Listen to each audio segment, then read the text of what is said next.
Langsung aja deh, di kondisi sekarang akhirnya kita melihat perubahan gerakan Tecno yang tiba-tiba tuh rilis Tecno Pova 8 5G yang biasa jadi HP gaming terbaik di harganya, sekarang berubah jadi HP yang jualan endurance. Ini nggak bisa gue tutup-tutupin lagi ya, terus bilang nih HP gaming terbaik saat ini kayak generasi-generasi sebelumnya lagi. Karena ya ini salah satu gerakan Tecno juga untuk harga ya yang berubah buat lo semua juga nih. Agar tetap punya pilihan yang oke di harga yang masih sangat wajar untuk saat ini. Ya memang ini sedikit diturunkan sekarang ya menggunakan MediaTek Dimensity 7100. Sebelumnya kan pakai Dimensity 7300. Walaupun memang secara perisan 7100 ini ya jadi refreshment chipset dari MediaTek yang tergolong baru juga. Dan buat teman-teman yang memang udah nunggu Tecno Pova seri 8 ini, apakah ini jadi worth it buat lu beli lagi ya? Satu hal, gua nggak akan komplainin lagi soal harga lama dan yang baru juga ya, karena gue udah state ini di video gue kenapa mahal. Dan di video problematika brand ini juga ya memang problemnya sebenarnya lebih ke edukasi sebenarnya. Jadi kita saling paham aja buat mulai sekarang, dan pastiin kalian tonton videonya juga biar makin pinter ya, nggak cuma yeping doang. Dan kali ini yang jadi inovasi dari Pova 8 5G ini ya pertama ya baterai terbesar dalam sejarah Pova gitu ya. Terus kamera upgrade, sama chipsetnya ya diganti juga, sama ya close storage nih. Nah, close storage maksudnya apa nih? Tapi sayangnya buat chipset upgrade itu bukan jadi hal yang lebih kenceng lagi, melainkan Dimensity 7100 ini diklaim itu lebih baik untuk power saving, dikombin juga dengan dua chipset lainnya ya yang berguna untuk ningkatin kualitas antena lu dan juga kualitas wifi-nya. Jadi fokus untuk jaga kualitas konektivitas dan experience khususnya saat dipakai di luar ruangan sama saat main game. Nah, ketika gabungan chipset ini disebut Tecno sebagai ya triple 5G chipset performance, G1 signal enhancement dan juga SA1 Wi-Fi enhancement chip ya. So apakah ini sudah cukup buat bikin lu tertarik sama HP ini? Ya kita langsung aja ke bagian performance biar lu nggak penasaran jadi apa ya HP satu ini. Pertama untuk sintetisnya, ini mendapatkan skor yang menurut gue sih masih cukup aman untuk di level entry to mid-range chipset. Antutunya ya hampir 800.000, gigabyte-nya single di 990-an dan juga multi di 2900-an. Sedangkan untuk slingshot-nya 5600 dan juga wildlife-nya 2500-an. Selanjutnya untuk stabilitas HP-nya saat di CPU stress test ya masih bisa dijinakan lah sama Tecno Pova ini. Ya mana untuk si 7100-nya, performance awal jelas 100%, tapi ketika suhunya udah mulai naik dibuat stabil hanya di 80% aja, ya nggak jatuh, dan ini masih tergolong wajar banget. Kalau untuk GPU stress test di 3D Mark ya malah jelas ini lebih stabil ya buat running testnya. Udah jelas lah ya, gini-gini juga tetap ada cooling sistemnya juga yang total 15.000 mm persegi, grafik cooling areanya juga, jadi ini aman. Nah untuk main gamenya kita juga coba 3 game langsung di sini, tapi kayak Tecno biasanya aja, ketika ada game space lu manfaatin aja, jadi lu bisa langsung set game moodnya seperti apa untuk tiap-tiap gamenya, dan jadinya semua game itu langsung terkumpul di satu aplikasi launcher. Lebih rapih jadinya lah. Langsung aja di game pertama itu Mobile Legends Ultra Super ya, main selama 30 menit, baterai berkurang 5%, dengan rata-rata FPS di 85 dengan suhu tertinggi mencapai 37 derajat Celcius aja. Nah buat game ini gue masih bisa maklumin setting frame-nya ya nggak kebuka sampai 120 fps, dan memang setelah gue main di grafik Ultra 90 fps, experience yang dikasih masih terasa kurang mulus sih. Di beberapa momen FPS-nya kadang suka ngedrop ke 60-an, jadi feel-nya berasa ada stuttering dikit pas main. Sebenarnya itu nggak akan begitu kerasa di early game-nya, tapi ketika masuk ke middle yang mulai banyak team fight dan juga gankingnya, frame-nya itu udah mulai berasa delay kayak yang tadi gue bilang ya. Jadi ya saran gue kalau memang mau lebih smooth lagi, grafiknya setting di rata kiri aja semua. Dan soal power dan juga panasnya, gue sama sekali nggak ada masalah, karena jujur aja kedua aspek ini masih kelihatan wajar-wajar aja.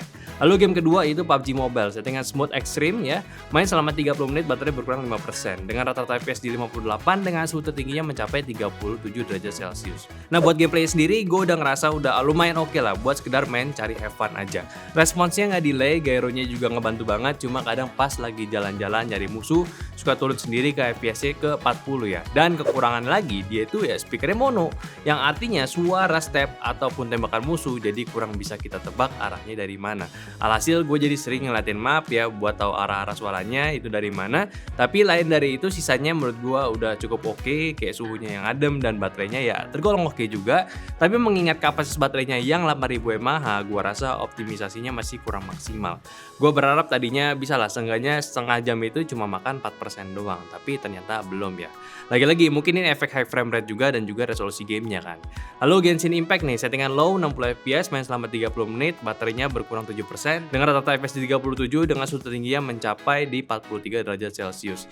Jadi dari awal main FPS-nya itu udah ditahan ya biar nggak lebih dari 45 45 fps. Tapi nggak lama setelah itu, limitnya jadi turun makin ya di 40-an ya. Dan buat feel gamenya ya memang kadang rada nggak stabil fps ya. Tapi belum sampai di titik yang bikin nggak nyaman juga kok. Soalnya konsumsi dayanya juga nggak bisa dibilang boros juga. Cuma kalau dibanding sama baterai yang 8000 mAh lain, jelas gua ngeliatnya hasilnya ini ya masih aneh banget lah. Tapi untungnya buat manajemen thermalnya di sini ya layak dipuji ya. Soalnya selama gue main gue bener-bener nggak sadar kalau HP-nya itu udah makin panas. Ada sih kerasa hangat dikit pas di akhir gamenya ya. Cuma rasanya tuh kayak udah jadi terbiasa aja lah sama panasnya.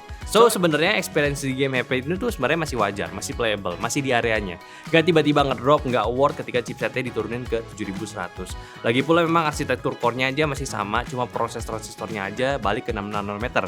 Tapi kalau nggak lihat angka nanometernya di Dimensity 7100 ya mungkin ini target MediaTek untuk mengurangi cost produksinya aja. Sama kalau dicari di Dimensity 7100 itu ya difokusin ke efisiensi daya, yang mana cocok untuk baterai gede gini. Tapi secara overall performance-nya itu nggak sampai ngorbanin banyak raw performance-nya. Dan satu lagi ya dari HP ini ya yaitu speakernya mono ya. Gue bener-bener kaget kenapa Tekno ambil keputusan ini. Padahal untuk sebuah HP yang biasa disebut HP gaming, faktor audio pun juga jadi salah satu faktor penunjang penting. Yang jadinya ketika diganti balik jadi mono ya, gue sih cuma bisa bilang wah aja gitu. Walaupun masih ada logo Dolby Atmos-nya gitu, jadi kayak terasa gimmick gitu ya. Tapi terlepas dari itu, HP ini yang udah diganti labelnya dari HP gaming ke HP endurance ya, gue sih masih sangat mewajarkan aja. Setidaknya nggak jualan pakai HP kata gaming ya, tapi nyatanya memang nggak cocok buat main game gitu. Itu aneh sebenarnya. Nah selanjutnya kita bahas yang lain, tapi bukan desainnya. Gue bakal bahasnya itu untuk terakhir aja lah. Yang upgrade dari HP ini tuh dari segi kameranya. Well ya since not gaming phone gitu ya, lagi-lagi boleh aja untuk jual kameranya. Yang sekarang gunain kamera utama itu di 50 megapiksel sensor Sony Lithia 600, which sebenarnya oke. Jadi semakin bagus lagi untuk processing gambar yang memang bisa lebih berguna untuk skema lu saat lagi kerja atau ya sekedar foto-foto.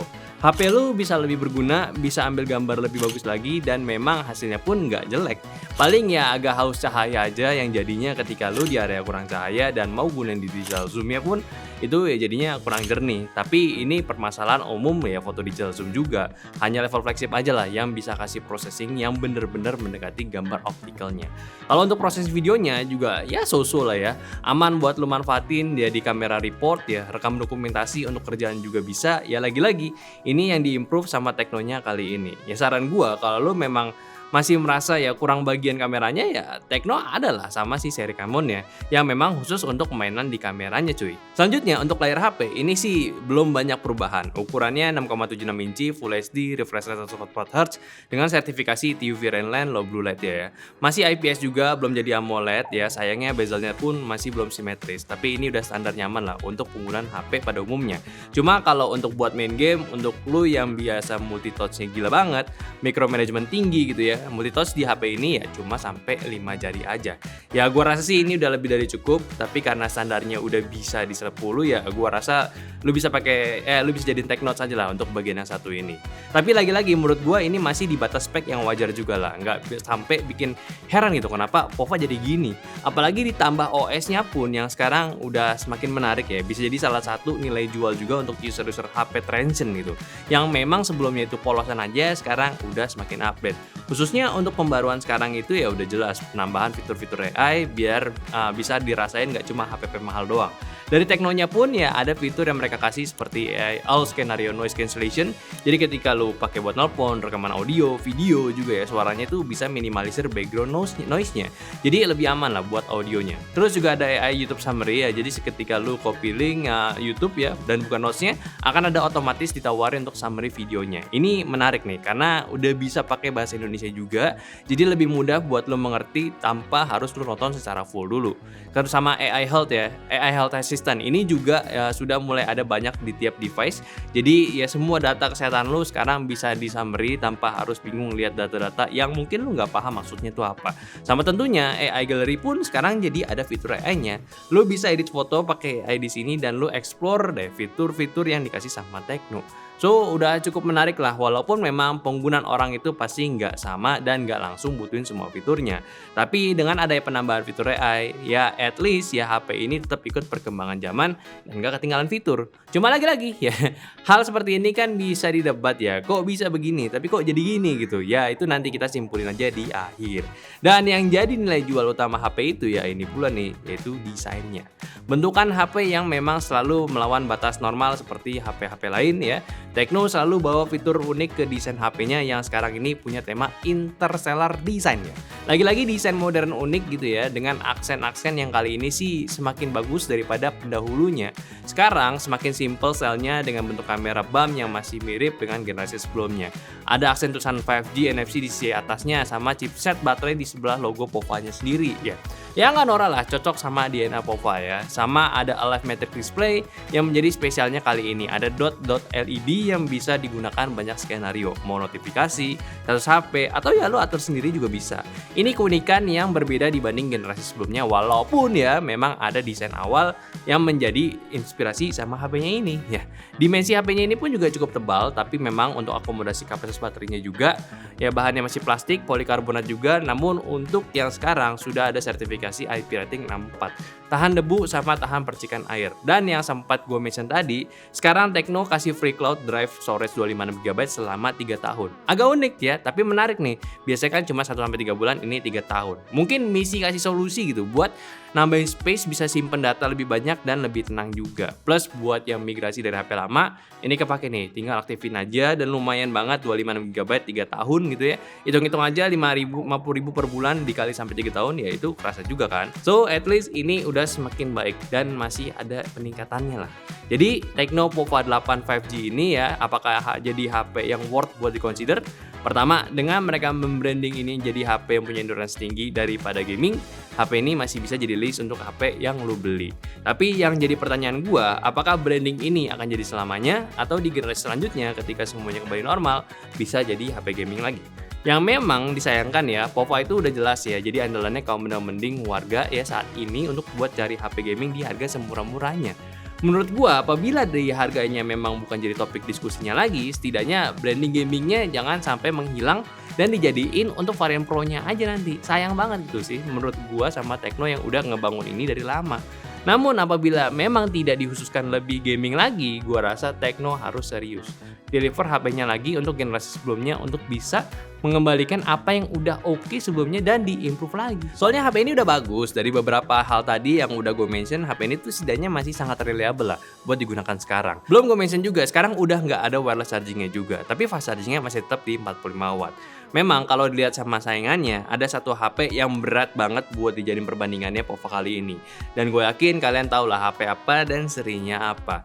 Cuma lagi-lagi dari video gue sebelumnya, ya ini waktunya Tecno Group nih, itu bisa lebih tentuin lah arah mainnya yang lebih jelas gitu dan tahu bagaimana penyampaiannya, karena kita semua yakin ketika HP ini tepat ditargetinnya untuk market tertentu pasti ya akan laku juga HP-nya. Dan ini HP nggak jelek pula kok ya, masih fun to use gitu, oke buat di-consider. Tapi balik lagi ke kalian, gimana menurut kalian sama HP yang satu ini? Silahkan diskusi di kolom komentar aja. Tapi kalau kalian mau langsung beli, langsung aja cek YouTube shopping kita ataupun deskripsi di bawah ya. Ini bukan rekomendasi, tapi kalau pengen beli kita rekomendasikan beli di bawah gitu. Gimana menurut kalian sama HP yang satu ini? Kita diskusin di bawah, bagus atau tidak. Dan seperti biasa jangan lupa juga untuk follow semua sosial media kita dan Instagram, TikTok, Facebook, Discord yang semua yang di deskripsi. Dan terakhir, sampai jumpa di video nyantai selanjutnya. Bye bye.